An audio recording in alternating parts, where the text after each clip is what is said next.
Hi everybody, Shelli, Pelly, Annie Parker Confidential. Thanks for joining me today.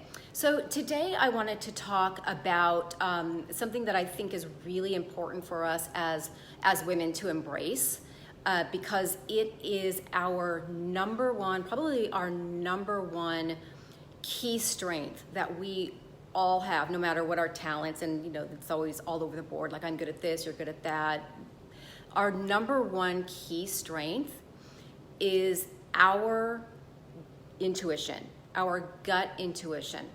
And you've heard about people say a woman's intuition. Well, that didn't come across by farce. And I think that traditionally men have always been physically stronger, and notice that I did not say stronger because as women I just think we've had to put up with a lot more than men have. And so we've learned how to be mentally tough, right? And learned how to figure things out in a world that wasn't always propelling us forward. And so I think that our level of intuition has been honed over years and years and years and years of having to listen to other factors in our lives instead of just being able to go in and punch somebody and get our way.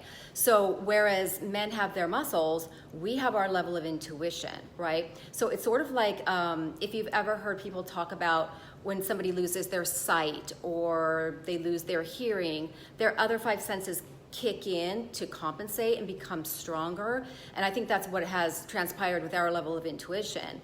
That because we had to figure things out in a different manner and learn to navigate the world in a different way, our strength and our level of self-defense is our intuition. Like, when something is not right in Rome, something is not right in Rome. If you get a weird feeling that you really shouldn't walk into that room, there's a reason you shouldn't walk into that room. And so I think that me personally, the times in my life where I have made the biggest mistakes, and maybe you feel the same way. I've certainly heard this from friends, but the times in my life when I've made the biggest mistakes are the times when I let my head reason my gut out of what it knew was the right way to go, right? When you let your head talk you out of what your gut is telling you. For me, that's when I've made the biggest mistakes. How many times have you said, dang it, I knew better than to do that, or I knew I shouldn't have done that, or I knew that was going to happen.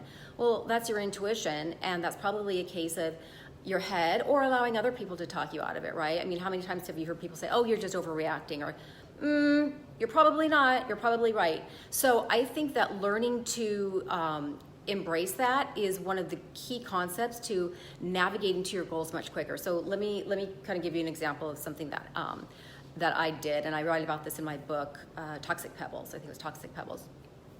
I was a regional VP for a telecommunications company. I think a lot of you know that I came from the corporate world.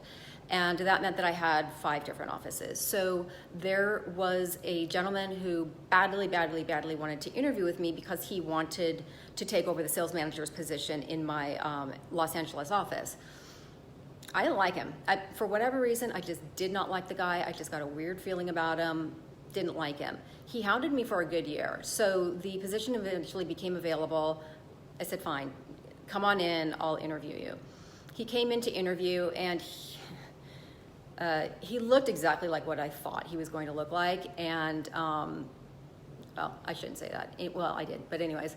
And he said everything right. The interview went textbook perfectly. He had all the right answers. He was appropriately deferent. He sent a nice thank you letter. And long story short, I ended up feeling bad and feeling like I was judging him because he was kind of this like brash New York Italian guy, the kind that you think is going to pat you on the butt and say, hi, Missy, except he didn't because I would have been his boss. Against my better judgment, I hired him. Well, long story short, he didn't show up for work one day, and I was in the office interviewing, or in the office, Los Angeles office, to come see him. And I'm sitting in his office waiting for him, and all of a sudden, our human resources, senior VP and VP had flown in from San Francisco, and I thought, oh crap, this can't be good. Well, they had told me that this person had essentially been involved in a huge scam. It was a huge scam. And they were questioning me, making sure that I didn't know anything that was going on with it. Well, the guy skipped town. He skipped town. We never saw him again. He was being pursued by other companies. So long story short, man, I knew on some level, I knew something wasn't right. And I allowed myself to talk myself out of what I knew, what my gut was telling me, because I felt guilty. I thought that maybe I was judging him, and I've always taken extra caution not to pass judgment on people, because I mean, you know, we're all just trying to get through this life. So my point in that is think long, think wrong. So if your gut is telling you something, you know, sometimes we have like old drama that's maybe clouding our judgment, but just, you know, sleep on it, breathe through it, give yourself a few days, ask for clarity, and then see where you come out with it. And if you still feel the same way, I mean, go with your gut, think long, think wrong. Always listen to the woman's intuition, all right? That's my 2 cents, or I should say my 5 cents for the day, okay?